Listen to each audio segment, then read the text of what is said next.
আল্লাহ তাআলা তার হাবিবকে ডাইরেক্ট শোনায়া দিচ্ছেন, গো রাসূল দুনিয়ার জমিনে আমি আল্লাহ আপনাকে কেন পাঠালাম শুনে নেন। আমি আল্লাহ কেন পাঠালাম, আলোচনা শুরু, কিন্তু মনোযোগ আছে না নাই? না চলে গেছে? ভাঙ্গা গেছেন কে কে? ভাঙ্গা চলে গেছেন এখন? ভুলো ভাঙ্গা যায় না এখন, না আলোচনার পরে পরের দিন থেকে যায়। এই মুহূর্তে মনটারে ভাঙা নিয়েন না, এই মুহূর্তে কোরআন এবং সুন্নাহর প্রতি মনটারে রাখেন। আল্লাহ কবুল করো, আমিন। আল্লাহ তাআলা বললেন বিসমিল্লাহির রহমানির রহিম, ইয়া আইয়ুহান নাবিয়্যু ইন্না আরসালনাকা শাহিদান ওয়া মুবাশশিরান ওয়া নাযীরা। আল্লাহ তাআলা বলেন, হে নবী আমি অবশ্যই আপনাকে দুনিয়ার জমিনে প্রেরণ করলাম, এক নাম্বার আপনাকে সাক্ষী হিসাবে দুনিয়াতে পাঠালাম। জোরে বলুন তো, এক নাম্বার আমার নবীকে কি হিসাবে পাঠালেন?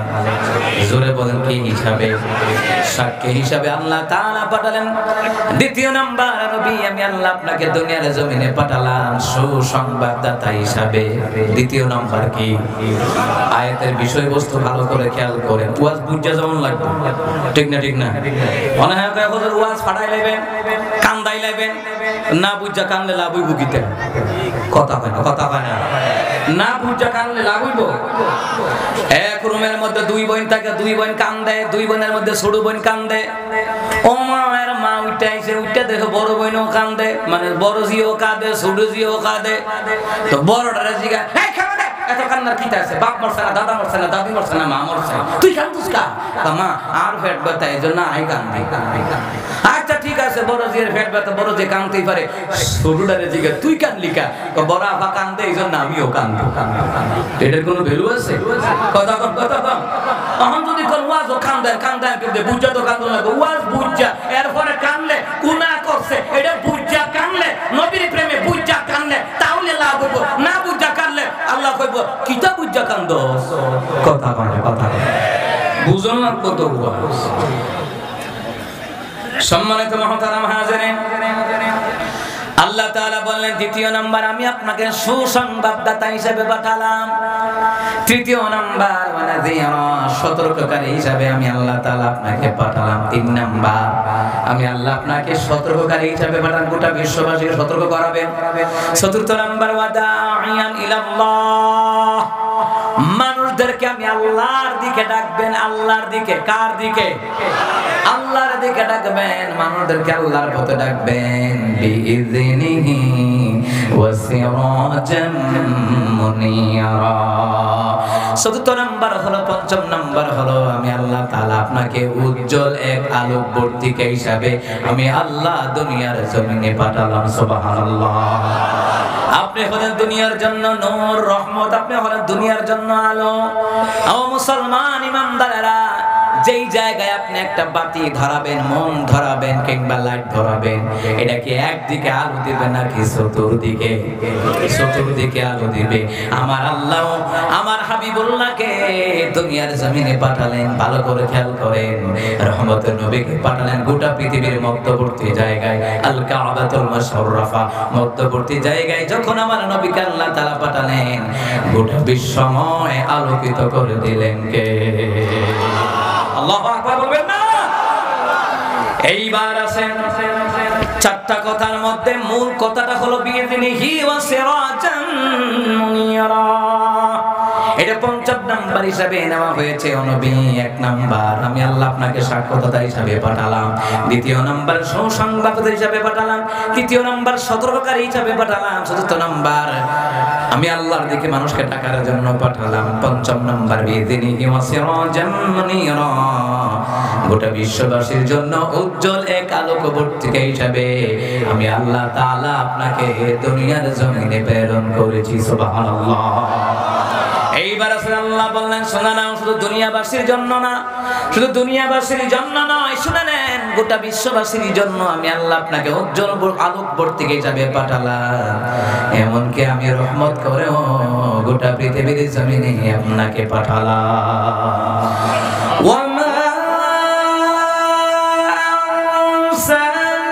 أرسلناك إلا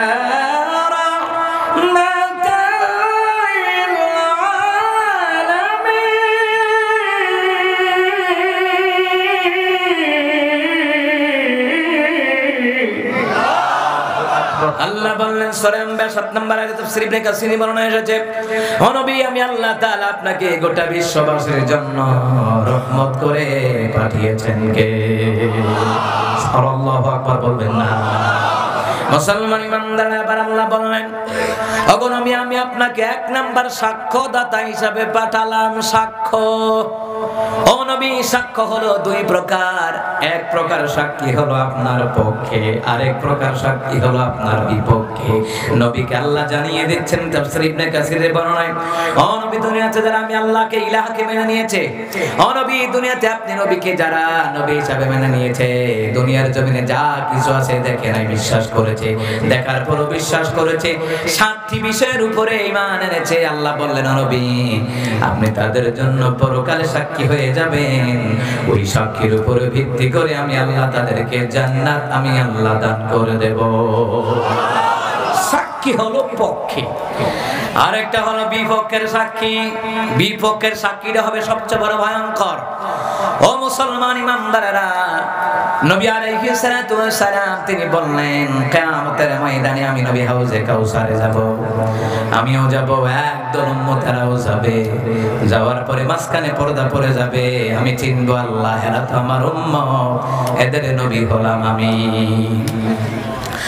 আমার আল্লাহ রাব্বুল আলামিন বলার পরে নবী আলাইহিস সালাতু ওয়াস সালাম যখন বলবেন আল্লাহ তাআলা এরা হলো আমার উম্মত, এদের নবী হলাম আমি, মাঝখানে কেন পর্দা পড়ে গেল? আল্লাহ জবাব দিবেন হাবিব যদিও প্রত্যক্ষভাবে এরা আপনার উম্মত, আসলে এরা আপনার উম্মত না।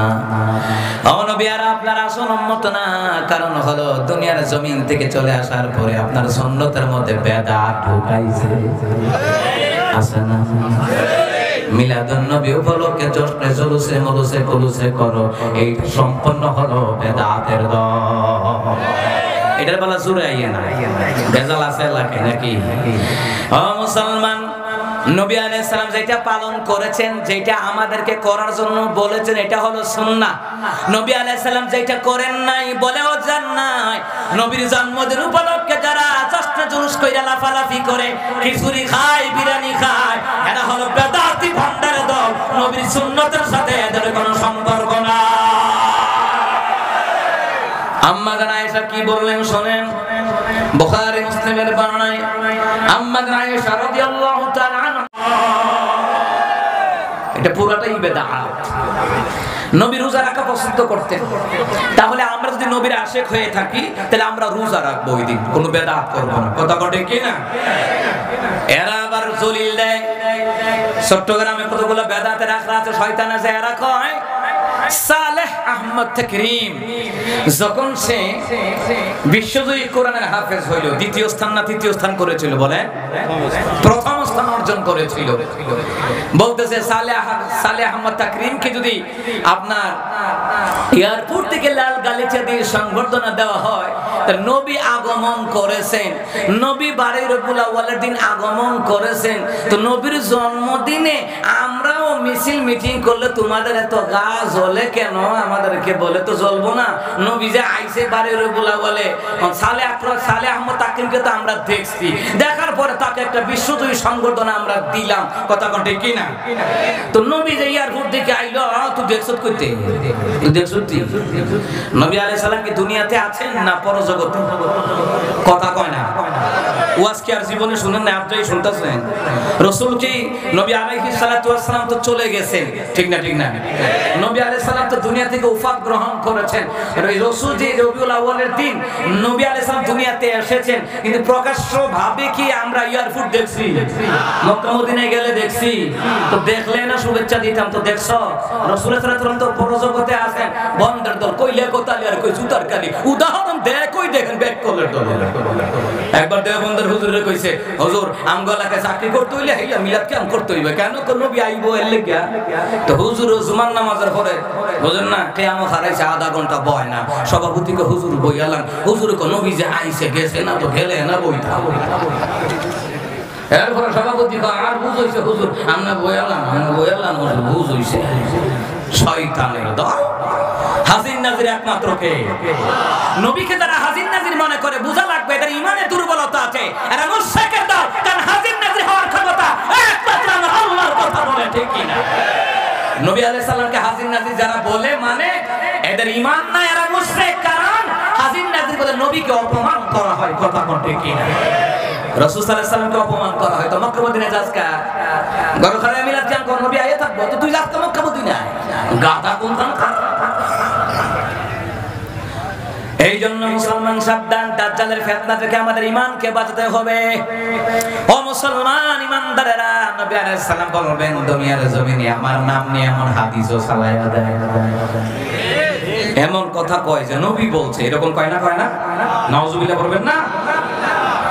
নবী আলাইহিস সালাম বলবেন হাসরের ময়দানে আল্লাহ বলবেন ওগো রাসূলের আপনার উম্মত আপনি হলেন এদের নবী, মাঝখানে কেন পর্দা হলো? কারণ কি আপনি দুনিয়ার জমিন থেকে চলে আসার পরে তারা বেদাতি কাজ করেছে, শিরক করেছে, কুফর করেছে, বেদাত করেছে।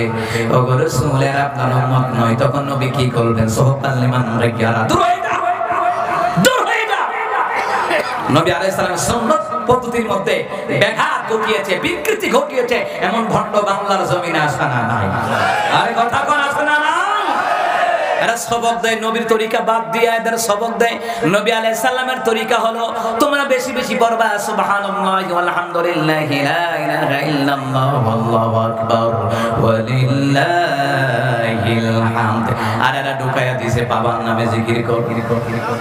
আসেন আসেন আয়া শেখ দাহলে দাহলে নৌকাই যাইমু কেল্লার দরবাজে গিয়ে মাশাআল্লাহ। দেখেন বাউরে গেছে বাবার দরবার আয়া শেখ দলে দলে নৌকায় যাবো কেল্লার দরবারে কিতা করতি? গাঞ্জা খাইতি, গাঞ্জা খাইতি। অসংখ্য ভণ্ড ভণ্ড নারী পুরুষ বাজারে মিলা মিলা গাঞ্জা খায়, ইয়াবা খায়। আমি দেখাই দেবো ঢাকা শহরে এসে আমার লোক যোগাযোগ করে গাঞ্জা দেখাই দেবো। গাঞ্জা খা এর শরীরে থেকে উত্তর বন্ধ এতে বলে মাওলার আশেক, বলে ও মাওলার আশেক না, ও শয়তানের আশেক। কথা বলে আবার কয় তিতাসে বাহাসিল কেনা তিতাসে বাহাসিল আর চাইলা গানের জানে ওইটা খোর পুরা ছিল রে কি মহিমা জানি কেলা রে। নাউজুবিল্লাহ জুড়ে নাই? আচ্ছা আপনারা এখন মহিমা কি কেল্লা জানে না আল্লাহ জানে? আরো জোরে কে এই কথা বলে যারা আপনারা মুশরিক, তওবা ছাড়া মারা গেলে জানাজা দেওয়া হারাম হয়ে যাবে। কথা বলতে কি সিন্ধ করেন? আর বেড়া বেটি বুড়া বুড়া বুড়া বেড়া বেটি আপনাদের এলাকার না, আমগো এলাকায় বড় এলাকায় বেড়া বেটি দোকানো বইয়া পারতে আসেনি আসেনি। মুশরিক তো কুত্তার পেটে ঘি হজম হয় না। কোরআন সুন্নাহর কথা মুমিনের পেটে হজম হয়, মুনাফিকের পেটে হজম হয় না। আল্লাহর জিকির মুমিনের কাছে মজা লাগবে, আর ভণ্ড পীরের নামে জিকির শয়তানের কাছে মজা লাগবে। বুঝতে একেবারে শয়তান যারা ভান্ডারি গান বাউল গান শুনে এবং দেখে এটা টাটকা তাজা শয়তান। মহিমা কে আল্লাহ জানে। আচ্ছা আল্লাহর ওলিদেরকে বানাইছে কে? মহিমা কে জানে? কারণ হলো আল্লাহ তাআলা ঈসা রাহুল্লাহকে বাবা সারা বানাইছে, তাহলে মহিমা কার? আবার আল্লাহ তাআলা বাবা আদম মা হাওয়া আলাইহিস সালাতু ওয়াস সালামকে মা সারা বাবা সারা বানিয়েছেন। জোরে বলুন তো মহিমা ক্ষমতা একমাত্র কার? আল্লাহু আকবার। যতই আবেগের কারণে বাবার নামে লাফালাফি করো, ঢোল তবলা বাইরাও, ফেরেশতারা তোমার ভাষার মধ্যে বাইরিব, এমন ভাবে পিড়াইব গাদির লগে গদিও শেষ। কথা কয় না? সাবধান, ঢোল বাদ্যযন্ত্র হারাম করে দিয়েছেন কে? বাদ্যযন্ত্র যারা বাজায় নবীর সুন্নতের ভিতরে যারা শিরক বেদাত ঢুকায়া দেয়, আমার নবী তাদের ব্যাপারে কখনো তাদের বিরুদ্ধে সাক্ষী দিবে, তাদের পক্ষে সাক্ষী হবে না। হাসরের ময়দানে নবী তারা সকাল্লিমান গায়্যারা, যা যা দূর হয়ে যা। নবী তারা দিবেন যারা বেদাত করে, সুন্নতের ভিতরে বেদাত ঢুকায়, ইসলামের ভিতরে বেদাত ঢুকায়, নামাজের ভিতরে বেদাত ঢুকায়, ঈদের নামাজে বেদাত ঢুকায়, জানাজার নামাজে বেদাত ঢুকায়। আছে না? এই জন্য সাবধান। শাহিদা আল্লাহ বলছেন আমি আমার নবীকে সাক্ষ্যদাতা হিসাবে পাঠালাম। একটা হলো উম্মতের পক্ষের সাক্ষী, আর একটা হলো উম্মতের বিপক্ষের সাক্ষী। খেয়াল করেন আয়াতের বিষয়বস্তু। এক নাম্বার সাক্ষ্যদাতা হিসেবে আল্লাহ তাআলা তার হাবিবকে পাঠিয়েছেন। মুসলমান ইমানদার এবার নবীর সাক্ষী আপনাদের পক্ষে কেমনে যাবে শোনেন। সাক্ষ্যদাতা হিসেবে আল্লাহ পাঠালেন। আমার আল্লাহ তাআলা নবী আলাইহিস সালাতু ওয়াস সালামকে বললেন হাবিবাল্লাহ রে ইয়া আইয়ুহান নাবিয়্যু ইন্না আরসালনাকা শাহিদান ওয়া মুবাশশিরান ওয়া নাযীরা। হে নবী আমার, আমি আল্লাহ তাআলা আপনাকে দুনিয়ার জমিনে প্রেরণ করলাম এক নাম্বার সাক্ষী হয়ে যাবেন। এই কথা নবী যখন বলে রে, আম্মা জান আয়েশা রাদিয়াল্লাহু তাআলা আনহা তিনি বললেন, নবীজি গো, কিয়ামতের ময়দানে আপনি কেমনে সাক্ষী হবেন? কিয়ামতের ময়দানে আপনি আপনার উম্মতের পক্ষে কেমনে সাক্ষী হবেন? চিনলে না সাক্ষী দিতেন, না চিনলে সাক্ষী দিবেন কইতে? এ কথা বলে না, চিনলে না সাক্ষী, না চিনলে সাক্ষী কোথার টাকা দিবেন? এই যে ঢাকার শহরে অবরোধের প্রথম দিন একজন পুলিশকে মারা হলো, কয়েকজনকে গুলি করে মারা হলো, গতকালকে দুইটারে ফিডে মারা হলো। দেখে রে গার্মেন্টস কর্মী দুইটারে মারলো, কিন্তু মুসলমান পুলিশের কাছে মামলা দেয়। পুলিশে কয় তদন্ত চলতেছে, সাক্ষী আসেনি, কো সাক্ষী নাই, চিনলে না সাক্ষী দিত। এখন আবার চিনার পরেও সাক্ষী দেয় না। যত মিথ্যা সাক্ষী আলেমদের ব্যাপারে কথা বলেন ঠিক না? হে মুসলমান ইমানদাররা, এরপরেও আলেমরা অপরাধী, কোন অপরাধ নাই রে। দেশে কোন খারাপি হয়, দেশের হাজার কোটি টাকা বিদেশে পাচার হয়, শেয়ার মার্কেট টাকা খায়ালায়, বাথরুম খায়ালায়, বাথরুম পায়খানা খায়ালায়। ওই গরিব লোকের লেগে বাথরুম দিছিল সরকারে, এই বাথরুম নেতা খায়ালায়। এই জন্য গরিবরা কয় আমাদের পায়খানা বাথরুম খায়ালাইছেন নেতা। যেই নেতারা হাজার কোটি টাকা বিদেশে পাচার করে, এদের দোষ হয় না, নির্দোষ আলেমরা হক কথা বললে দোষী হয়। বিনা কারণে ওই আলেমরা জেলখানায় আছে ঠিক না? একটারও সাক্ষী নেই, কত আলেমরা জেলখানায় আছে। তো দেখে কয়েকজনের মামলার একটা কইরা মামলা, তো মামলা উড়ায়ও না, একটা মামলা শুনানি দিলে মুক্তি হয়ে লাগবো, এটা নিচে পালাই রাখছে, ধরেও না। বিচারক কয়দিন পরে পরে লন্ডন জায়গা, আমেরিকান জায়গা, আমেরিকায় জায়গা, এরা জিগায় স্যার ওনার যে শুনানিটা, না সামনে মাসে আইয়া লই, এখন সময় নাই, সময় নাই। মরণ যখন আইবো, আজরাইল যখন আইবো, তখনও তোমার আজরাইলে এক মুহূর্তের সময় দিবে না। ওলামায়ে কেরামের পক্ষে কথা বললে কি চলে মিয়া? ওলামায়ে কেরামের পক্ষে থাকতে আল্লাহ বলেছেন, নবী বলতেন আলেমদেরকে ভালোবাসো, যার ভালোবাসা আলেমদের সাথে হবে, হাসর নাসর তার সাথে হবে। আল্লাহু আকবার বলেন। মুসলমান ইমানদারেরা, ব্যাখ্যা দেওয়ার টাইম নেই। চিনলে না সাক্ষী দিবেন, না চিনলে সাক্ষী দিবেন কই থেকে? সুবহানাল্লাহ বলবেন না? দেশে যত অপরাধ হয়, আন্তাজে একটা সাক্ষী ধরছেন, এবারে লইছেন, না এবারে ওনার হুজুরে লইয়েছেন, হুজুর এই ব্যাপারে সাক্ষী, হুজুর আমি দেখছিনি, দেখলেন সাক্ষী। এরপরে তো সিসি ক্যামেরা চেক করো, সিসি ক্যামেরা চেক করে দেখে চিনে না, মুখটা বাইন্ধা রাখছে, এটা চিনবো কেমনে? দেখি জিবরাইল সিগনালে তো ঠিক কিনা? আম্মা জান আয়েশাকে হাবিবুল্লাহ আপনার উম্মতের পক্ষে কিয়ামতের ময়দানে কেমনে সাক্ষী হবেন, চিনবেন কেমনে? চিনলে না সাক্ষী দিবেন। নবী আমার ডেকে বলে, আয়েশা রে, মনে করো একটা মাঠের মধ্যে হাজার হাজার লক্ষ লক্ষ ঘোড়া কিংবা অগণিত ঘোড়া আছে। আয়েশা রে, আয়েশা, লক্ষ লক্ষ অগণিত ঘোড়া আছে, লক্ষ লক্ষ গণিত ঘোড়ার ভিতরে আমি নবীর একটা ঘোড়া আছে, সানকোবাইল্লা।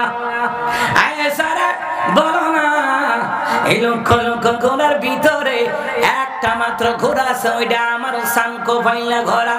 আয়েশা রে, বলো না, হাজার লক্ষ কোটি ঘোড়ার ভিতরে আমার এই সানকোবাইল্লা ঘোড়াটা হারায়া গেলে খুঁজা পাইতে কোনো সমস্যা হইবনি? জোরে কোন হইবনি? জবাব দেন, নবীজি কোন সমস্যাই হবে না, নবী কোন সমস্যা হবে না।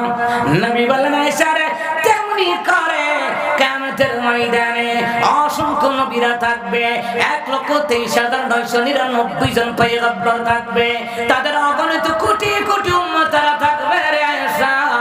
তাদের মধ্যে থেকে আমি আমার উম্মতদেরকে কেমনে চিনবো জানুনি? আমার উম্মতের কপালের মধ্যে নূর চমকাবে।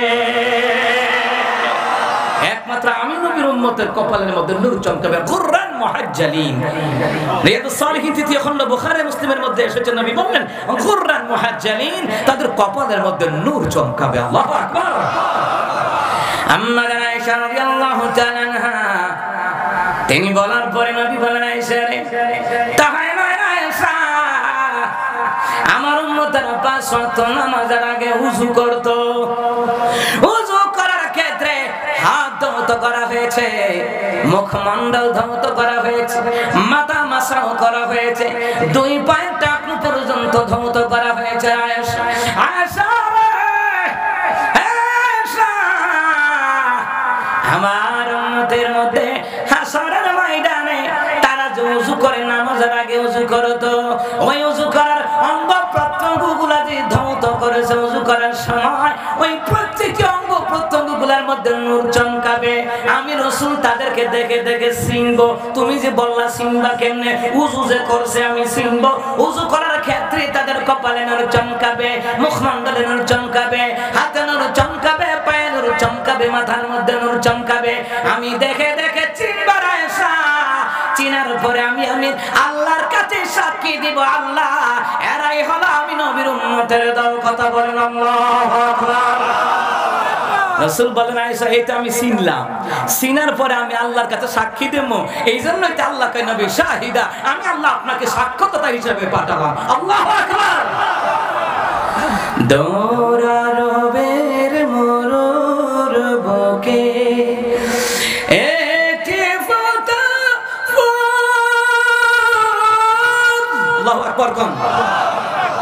মুসলমান ইমানদার আল্লাহ তাআলা তার হাবিবকে দুনিয়ার জমিনে পাঠালেন সুবহানাল্লাহ আল্লাহ তাআলা বলে হাবিব রে আমি আল্লাহ দুনিয়াতে পাঠালাম সাক্ষ্যদাতা হিসেবে পাঠালাম নবী কয় আয়েশা রে আমি আমার উম্মতদেরকে চিনবো চিনিয়ে সাক্ষী দেব কিন্তু আয়েশা শুনে নাও আমি শুধু সাক্ষী হব না আল্লাহ তাআলা কিয়ামতের ময়দানে আমি রাসূল কি পারমিশন দিবেন হাবিবুল্লাহ রে যান যান আপনার উম্মতদেরকে নিয়ে আপনি জান্নাতে চলে যান আল্লাহ কয় আয়েশা রে আমার আল্লাহ আমাকে সর্বপ্রথম পারমিশন দিবেন জান্নাতে নেওয়া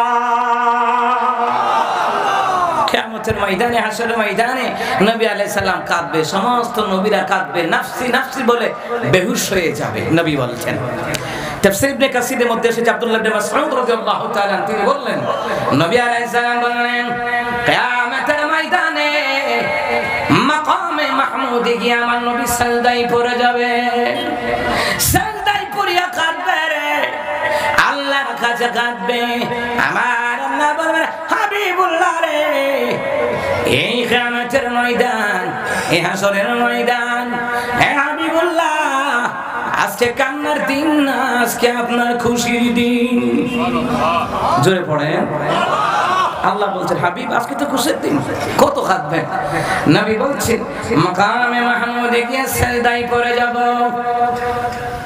সিজদা থেকে মাথা তুলবো মাথা তোলার পরে দেখবো রে আমার আগে হয়তো বা মুসা কালিমুল্লাহ সিজদা থেকে মাথা উঠাইছে সুবহানাল্লাহ নবী বলছেন ইবনে কাসির riwayat নবী কয় আমি সিজদা থেকে মাথা উঠা মাসর ময়দানে উঠায় দেখবো আমার লগে মুসা কালিমুল্লাহ মাথা উঠাই রাখছে সুবহানাল্লাহ না মাথা উঠাই রাখছে আমার ভাই মুসা নবী কয় আমার ভাই সুবহানাল্লাহ না আমার ভাই মুসা নবী কয় আমার ভাই কি রে কইছে কোন তো উপকার করলে মনোরম লাগে উপকার করার পরে যে মনে রাখে না ওটা নিমু কারণ সমাজের ভিতরে পরিবারের মধ্যে দেশের মধ্যে রাষ্ট্রের মধ্যে যারা সমাজের পরিবারের উপকার করে এদের সাথে নিমু খারামি বেঈমানি ভণ্ডামি করা হয় প্রতারণা করা হয় কথা ঘটে কিনা নিমু খারাম আসেনি যে মানুষের কৃতজ্ঞতা স্বীকার করে না সে আল্লাহর কৃতজ্ঞতা স্বীকার করে নিমু খারাম আর কুত্তা কত একবেলা খাওয়াইলে সারাদিন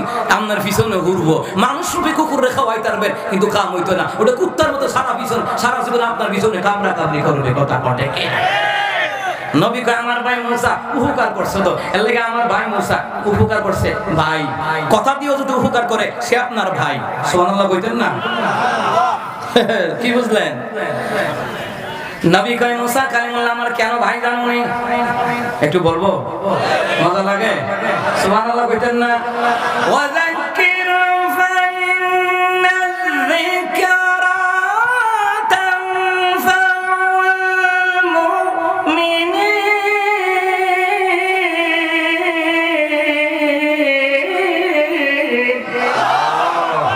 আল্লাহ কয় ও নবী ওয়াযাক্কির ফাইন্না যিকরা তানফাউল মুমিনিন। ও নবী আপনি কোরআন সুন্নাহ দিয়ে কথা বলেন না। নবী গো এটা মুমিনেরা শুনবে, মুনাফিকরা শুনবে না।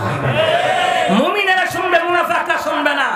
আজকে মুমিনেরা মাহফিল শুনতে চায়, আর আবু জাহলের উত্তরসূরি মুনাফিকের বাচ্চারা ওই মাহফিলগুলোকে বন্ধ করে দেয়। কথা বলে ঠিক না? কয়দিন আগে, কয়দিন পরে 13 তারিখ আমার প্রোগ্রাম বাগেরহাট, বিশাল একটা মাদ্রাসা ময়দান। এলাকার কিছু লোক আইসা কয় মাহফিল হবে না, মিয়াজি যে বাড়তে পারবো না। কেন? উনি জামাত করে। তা আমি আবার লিখে দিছি আমি জামাতের কোন পদে আছি, তাড়াতাড়ি প্রমাণ বাইর করতে। কোনো আন্দাজ একটা কথা বলে দইতো না। কথা কটে কি না? আমি হুজুর কইলাম, হুজুর হচ্ছে এলাকার মান্যগণ্য একজন এমপি সাহেব। হুজুর কইব ও মা এমপি কবে? আমি এমপি থাকলে না হইতো, এমপি হইলেন একটা কথা। এ কথা কয় না, আন্দাজে কইলে আসলে ভরে দিয়ে প্রমাণ লিয়ে দেখলাম না। আমি উলামায়ে কেরামের পক্ষে কথা বলি, ইসলামের পক্ষে কথা বলি, এই দেশের মুসলমানদের পক্ষে কথা বলি, আলেমরা জেলখানা তাদের পক্ষে কথা বলি। এই জন্য ওই মুনাফিকদের বাচ্চাদের চুলকানি, আবু জাহেলের বংশধর চুলকানি, তাদের কথা হলো হক কথা তো কইলাম সহ্য হইতো না। এরা আবু জাহেলের উত্তরসূরি, এরা আব্দুল্লাহ ইবনে উবাই ইবনে সুলুলের মুনাফিকের উত্তরসূরি। আপনি দল করে আমার কি হইছে? আপনি দলের জায়গায় দলীয় কারণে আল্লাহ নবীকে দূরে সরায় দেওয়া যাবে না। দল ত্যাগ করতে পারি, আমি আমার নবীকে ত্যাগ করতে পারি না, ইসলাম ত্যাগ করতে পারি না, কোরআন ত্যাগ করতে পারি না, মাদ্রাসা মসজিদ ত্যাগ করতে পারি না। এই দলের জায়গা। কবরে গেলে কি দলে বাঁচাইবো আমারে? কথা কয় না বাঁচাইবো?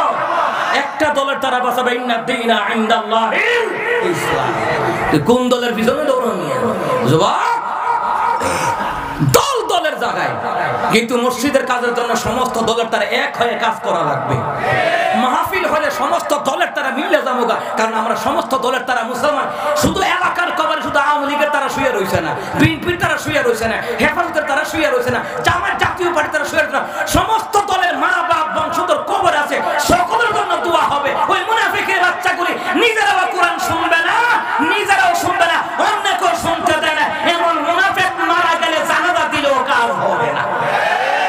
ভালো করে সূরা বাকারা তাফসীর খুলে দেখেন, তাফসীর ইবনে কাসির খুলে দেখেন, তাফসীর মারিফুল কোরআন খুলে দেখেন, তাফসীর আবু বকর বাকারিকে খুলে দেখেন, ওই তাফসীর কাবির, তাফসীর তাবারি খুলে দেখেন। আল্লাহ কয় যারা ইসলামের কাজে বাধা দেয়, দ্বীন ইসলামের কাজে বাধা দেয়, ওর ঈমান আমল কিয়ামত পর্যন্ত কবুল হবে না, যতক্ষণ তওবা করে ফিরে না আসবে।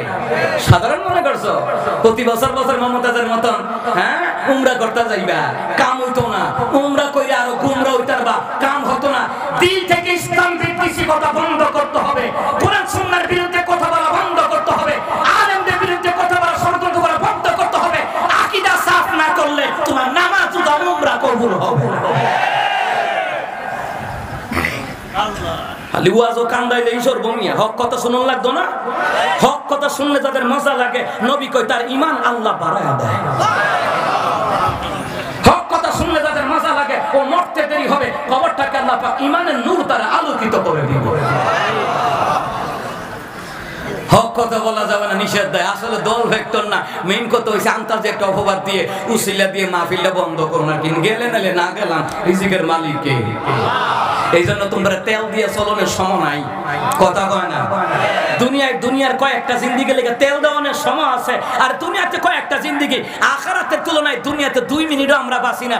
2 মিনিটের জন্য কেন আমি ঈমান আমলকে বিসর্জন দিব? 2 মিনিটের জন্য আমি ঈমান আমলকে কেন বিসর্জন দিব? এই মুসলমান, দুনিয়া আমার কাছ থেকে পিছিয়ে যেতে পারে, পরিবার ভিন্ন হতে পারে, সমাজ রাষ্ট্র আমার বিরুদ্ধে যেতে পারে, চিরস্থায়ী জান্নাত আমি দূরে সরাইতে পারবো না। খারাপ লাগতেছে? আল্লাহু আকবার কইতেন না? হক কথা শুনে যদি হজম করতেন তাইলে বুঝছেন যে আপনার মধ্যে ঈমানের আসর আছে। কথা বলে কি? মুসা কালিমুল্লাহকে আমার নবী কি বলছে ভাই বলছেন সুবহানাল্লাহ কইতেন না কি রে বলছে জানেন নি নবীকে মুসা কালিমুল্লাহ তো আমার একটা উপকার করছে সুবহানাল্লাহ কইতেন না উপকারটা কি নবী আমার ডেকে বলেন আমি যখন মেরাজে গেলাম আল্লাহর সাথে কথা বলিয়া আয়েশা বলতেছি এমন সময় রে মুসা কালিমুল্লাহর লগে সাক্ষাৎ মুসা কালিমুল্লাহর সাথে সাক্ষাৎ আর কি সালাম বিনিময় কথোপকথন হইল মুসা কালিমুল্লাহ কয় হাবিবুল্লাহ ও হাবিবুল্লাহ রে আপনি মেরাজে গেছেন আল্লাহর সাথে কথা বলেছেন আল্লাহ আপনারে কি দিয়েছে নবী কয় আমার আল্লাহ তাআলা আমার উম্মতের জন্য 50 ওয়াক্ত নামাজ আমার আল্লাহ হাদিয়া দিয়েছে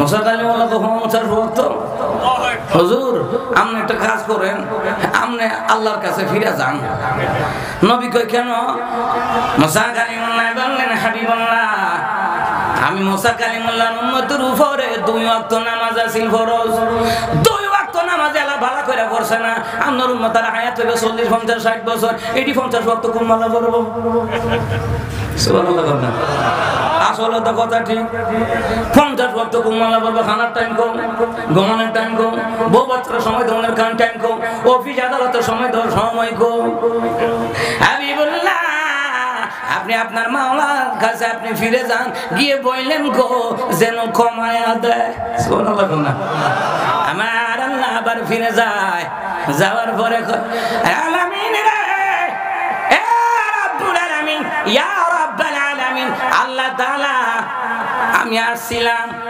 আল্লাহ তাআলা আমি ইচ্ছে করে আসি নাই মুসা কইছে আইতাম মুসা কালিমুল্লাহ আমারে পাঠাইছে আমি যাইতাম চাই না আমারও তো একটা মান সম্মান আছে সুবহানাল্লাহ না মুসার দোহাই দিতে আছে আল্লাহ আমি চাইছিলাম না আসার জন্য আপনার যে নবী মুসা পাঠাইছে এর জন্য আমি আইছি আল্লাহ তাআলা বলেন হাবিবুল্লাহ রে কি সওয়াল করবেন কি প্রশ্ন করবেন নবী বললেন আল্লাহ তাআলা মুসা কালিমুল্লাহর উম্মতের উপর নাকি 2 ওয়াক্ত নামাজ আছে এইটাই নাকি ভালো করে তারা পড়তারছে না আমি কইছি না মুসা কালিমুল্লাহ কইছে আমার উম্মতের 50 ওয়াক্ত নামাজ দিলেন এরকম মালা খাইবো ঘুমাইবো চাকরি করব ব্যবসা বাণিজ্য করব দিন মজুরি করব ছেলে মেয়েদের কেমনে সময় দিব আমার কথা না আমার ভাই মুসা কইছে সুবহানাল্লাহ নবী আল্লাহ আমার কথা না মুসা না কইছে আমার অভিযোগ নাই আল্লাহ তাআলা বলে হাবিবুল্লাহ রে জান 5 ওয়াক্ত আমি কমায়া দিলাম গো 45 সুবহানাল্লাহ এখানে দুইটা রাওয়ায়াত আছে একটা হলো সৈন্যবাদ দিছে আরেকটা হলো 9 বার গেছে 5 নং 45 আমার আল্লাহ বললেন এবার আরেকটা রাওয়ায়াত হলো নবী যখন আসলেন মুসা কালিমুল্লাহকে হুজুর কমাইছেনি আল্লাহ কমাইছে কত 5 কমাইছে কত হইছে 45 তো 45 না হয়তো না আপনার উম্মতরা পড়ার সময় পাইতো না আমার উম্মতরা 2 ওয়াক্ত নামাজ ভালো করে পড়ে নাই নবী গো 45 ওয়াক্ত কেমনে পড়বে গো আপনি একটু আবার যান বারবার যান নবীরে বাদাই নবী আবার গেছে হাবিবুল্লাহ রে আপনি আবার আসলেন কি সমস্যা আল্লাহ তাআলা এরপর বেশি নিয়ে গেছে সুবহানাল্লাহ আমি কই নাই আমার ভাই মুসা কইছে আল্লাহ তাআলা বলে জান আরো 5 কমায়া দিলাম জান 40 ওয়াক্ত করে দিলাম কোন riwayate এসেছে নবীর 9 বার আল্লাহ নিছে এইটাও তো আল্লাহর একটা কারসাজি এইটাও তো আল্লাহর একটা মহিমা সুবহানাল্লাহ নবী আবার কোন মুহাদ্দিসিনে কেরাম ফকিহগণ বলেন আল্লাহ নবী বলেন আল্লাহ তাআলা এত কমাইতে সৈন্যরা বাদ দিলে তো 5 ওয়াক্ত হয়ে জায়গা বারবার আমার দরকার কিটা আমি কইছি না মুসা আমারে কইছে বারবার আমার কাছে আনেন কিতেন এত বেশি নামাজ 45 40 35 এমনি আনেন কিতেন আল্লাহ বলেন হাবিবুল্লাহ রে মেরাজে আসলাম আপনার এক নজর দেখার জন্য আপনার বিদায় দিতে আমার মন চায় না এই জন্য মুসারে দিয়া বারবার আমি আল্লাহর কাছে আপনারে হাজির করায়া দেই বন্ধু সারা বন্ধুর মজা লাগে না শান্তি লাগে না আগে যায় আবার কই ভাই দোয়া করেন সুবহানাল্লাহ ভাই আবার তো আইসা আর যদি বইতেন আবার আমরা যখন আলেমরা কত বাড়িতে দাওয়াতের জন্য যায়, বলেন গো হুজুর গো আসেন আমার একটু বাড়িতে এসে ভাড়া দিয়া যান, বরকত হইব। সুবহানাল্লাহ না? আমার আল্লাহ হাবিবুল্লাহ রে 50 ওয়াক্ত দিলাম গেলে হয়তো শেষ। মুসা কালিমুল্লাহর অন্তরে এই সেটিংটা আমি কইরা দিছি। সুবহানাল্লাহ না? অন্তরের খবর জানেন কে? ইন্নাহু আলিমুম বিযাতিস সুদূর। সুবহানাল্লাহ বলতেন না? আল্লাহ তাহার বান্দার অন্তরস্থলের খবর পর্যন্ত জানেন কে?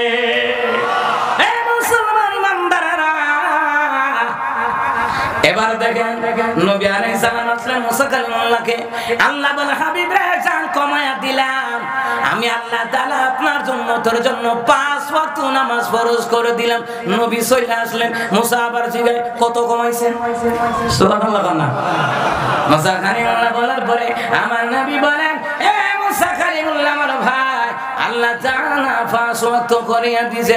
মুসা কয় হবে না, আবার যান। আমার নবী কয় আর যাইতে পারবো না, আমার তো শরম লাগে। সুবহানাল্লাহ কোন না? এত বারবার যায় কেমনে? এত কমাইছে এরপর আরো না না অমনি আল্লাহর হাবিবকে আমার নবী মুসা কালিমুল্লাহ রে কয়, মুসা রে আমি আর যাইতে পারবো না, শরম লাগে। কারণ হলো রে 5 ওয়াক্ত আমার জন্য চলবে, আমার উম্মতের জন্য চলবে। আমার আল্লাহ ডিক্লেয়ার দেয় হাবিবুল্লাহ রে 5 ওয়াক্ত দেওয়ার কারণে আপনি সন্তুষ্ট হয়ে গেলেন। যান যান আপনার উম্মতের মধ্যে যে নারী পুরুষ আর 5 ওয়াক্ত নামাজ আদায় করবে, 50 ওয়াক্ত নামাজের সওয়াব আমি আল্লাহ তাদের আমলনামায় দান করে দিব। 50 ওয়াক্ত কয় ওয়াক্ত? 5 ওয়াক্ত পড়লেই 50 দিয়ে দিবেন কে? জোরে বলেন কে? আমার নবী কয়, মনে আছে নি কথা? আমার নবী বলেন সেজদা থেকে মাথা তোলার পরে আমি দেখব আমার ভাই মুসা কালিমুল্লাহ সেজদা থেকে মাথা উঠাইছে, আর সমস্ত নবীরা নফসি নফসি বলে বেহুশ হয়ে রইবে রে হাসরের ময়দানে। এবার আল্লাহ কি ডিক্লেয়ার দেয় শুনেন। আল্লাহ তাআলা বলে, হাবিব আমি আল্লাহ আপনার উম্মতের জন্য সাক্ষী করে পাঠাইলাম, আপনি সাক্ষী দিলেন, সাক্ষী কবুল হয়ে গেল। এবার আমার নবী কয়, তাফসীর ইবনে কাসিরের বর্ণনায় আমার নবী আলাইহিস সালামের হাদিস উদ্ধৃতি দেওয়া হয়েছে। আমার নবী বলেন কিয়ামতের ময়দানে শুনেন আমার উম্মতের মধ্যে দল হবে কটা জানেননি? সমস্ত নবীদের মিলাইয়া আমি নবী সহকারে 1 লক্ষ 2 লক্ষ মতান্তরে 24,000 পয়গম্বর, সমস্ত নবীরা থাকবে, তাদের উম্মতরা থাকবে। দল হবে 120টা দল হবে। 120টা দলের ভিতরে আমি নবীর একাই দল হবে 40টা। আবার কোন বর্ণনায় সহিহ বর্ণনা হলো